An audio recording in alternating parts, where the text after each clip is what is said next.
म्हणजे suppose you are into restaurant business, तर तुमच्याकडे काय काय टच पॉईंट आहेत की जिथे कस्टमर तुमच्या ब्रँडबद्दल परत, जसं तुम्ही म्हणालात, घायल होतो, फिदा होतो परत.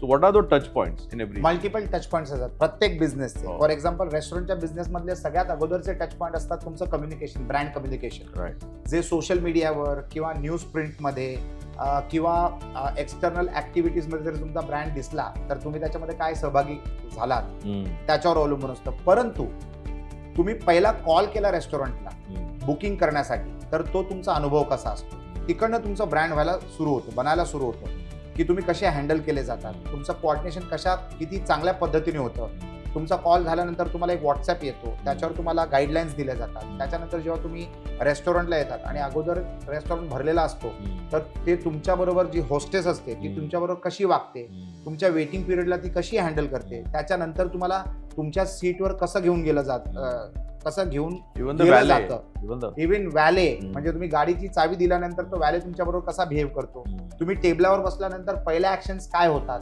पाणी किती लवकर येतं, तुमच्या टेबलचं हायजीन किती वेळ मेंटेन केलं जातं ते तुम्ही तुमच्या नजरेने पाहता. ऑर्डर कसं घेतलं जातं, किती लवकर जेवण आलं, किती लवकर जेवण तुमच्या टेबलावर येतं, त्याचं एक्सप्लेनेशन तुम्हाला कसं दिलं जातं, मेन्यू तुम्हाला कसा एक्सप्लेन केला जातो, रेकमेंडेशन्स कसे दिले जातात, या सगळ्या गोष्टी तुमच्या टच पॉईंट्स आहेत. पण एक्सटेंड ऑफ बाथरूम पर्यंत, वॉशरूम पर्यंत, इन्क्लुडिंग द वॉशरूम. म्हणजे रिपीटेडली आमच्या रेस्टॉरंटमध्ये रिपीटेडली दर 15 मिनिटाला जी हाऊसकीपिंगची टीम असते ते परत जाऊन त्या वॉशरूमला चेक करते. सांते स्पा कुझिनचं ते वैशिष्ट्य आहे. हायजीन मेंटेन करणं फार गरजेचं आहे, बिकॉज भरपूर लोक असे म्हणतात that the quality of your washrooms in the restaurant defines the quality of your restaurant brand. तर एवढ्या बारीक सारीक गोष्टी असतात आणि ही तर सिम्फनी आहे. म्हणजे ही तर तुम्हाला नजरेसमोर दिसते, पण त्याच्या कोलॅबरेटिंग कामं असतात किचनमध्ये, ज्या पडद्या मागच्या गोष्टी असतात.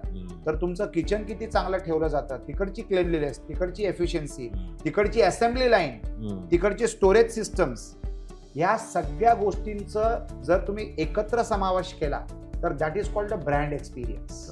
आणि हा ब्रँड एक्सपिरियन्स तुम्ही रेग्युलरली मॉनिटर केला पाहिजे. Brand experience cannot be automated, it has to be monitored every single minute of doing business. आपण असं म्हणू नाही शकत आता चला सगळं सेट झालंय, आता सगळं व्यवस्थित चाललंय. नाही, you have to be alert every single moment. It is as important as तुमचं जे अलर्टनेस एका फ्लाईटच्या टेक ऑफला असतं पायलटसाठी, तेवढंच अलर्टनेस त्या फ्लाईटच्या लँडिंगसाठी असतं. आणि प्रत्येक टेक ऑफला आणि प्रत्येक लँडिंगला तुम्हाला तेवढंच अलर्ट राहावं लागतं. आता सांगू शकत नाही मागच्या 10 फ्लाईट्स मी व्यवस्थित टेक ऑफ केला आणि व्यवस्थित लँड केला, आता बिंदास डोळे बंद करा ऑटोमॅटिक सगळं होऊन जाईल. नाही, every business text of every minute and lands every minute. You have to be conscious, you have to be aware, you have to be alive आणि you have to be responsible. या गोष्टी बाळगणं फार गरजेचं आहे. तर प्रत्येक बिझनेसचे आपले आपले टच पॉईंट्स आहेत. तुमचा जो बिझनेस असेल ना, त्या बिझनेसमध्ये तुमचे टच पॉईंट्स काय आहेत हे लिहून घ्या. आणि हे टच पॉईंट्स 6 ते 8 ते 10 सिंगल डिजिटमध्ये असतात, मॅक्झिमम 9 टच पॉईंट्स असतात.